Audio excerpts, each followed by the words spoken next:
Merci. Donc, c'est la vanne de délibérer valablement. Installation, c'est la seconde et nouvelle organisation des commissions au sein de la région des Pays de la Loire. 93 conseillers régionaux pour 9 commissions en tout. Mais en toile de fond, la tempête Xynthia, qui fait toujours rage, cette fois au sein des sinistrés, et préoccupe les élus. Tout d'abord, je voudrais rappeler que pendant la campagne électorale, nous avons fait une séance extraordinaire du Conseil régional qui, à l'unanimité, a permis de dégager 20 millions d'euros immédiatement pour exprimer la solidarité du Conseil régional à l'égard à la fois des populations, des communes et des acteurs économiques à hauteur de 10 millions et 10 millions pour boucher les trous des digues immédiatement. Donc ça a été fait dans une démarche de rapidité, de réactivité et de solidarité.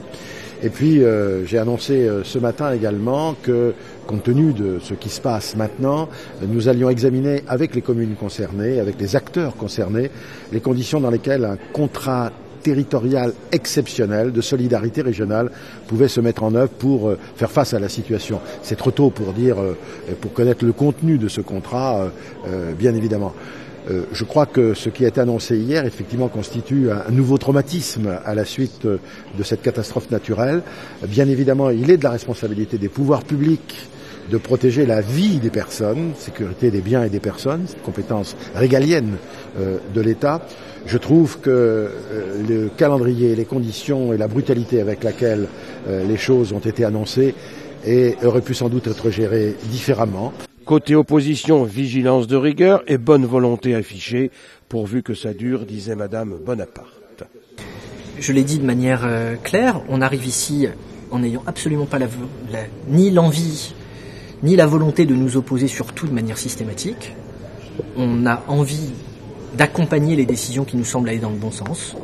On sera présent à chaque fois qu'on pourra proposer, qu'on pourra amender, qu'on pourra améliorer les dispositifs qui existent, mais on sera aussi là avec une grande fermeté pour éviter de transformer cette assemblée régionale en une petite assemblée nationale et pour éviter aussi que les Ligériens deviennent les otages d'une sorte de bras de fer qui n'aurait pas lieu d'être avec le gouvernement ou avec l'État. Et on est vraiment ici dans une volonté de travail pour l'ensemble des habitants de cette région et encore une fois pour une volonté qui consiste à la fois à porter nos valeurs mais à travailler au quotidien pour améliorer les dispositifs qui peuvent l'être. Quant à la Vendée et à sa capitale, La Roche-sur-Yon, un bien beau projet est à venir pour le site de Beautour, futur lieu d'éducation.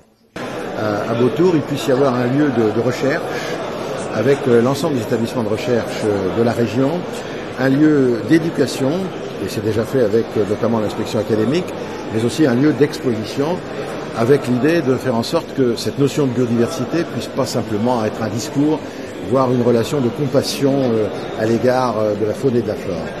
Donc ça, c'est fait pour La Roche-sur-Yon.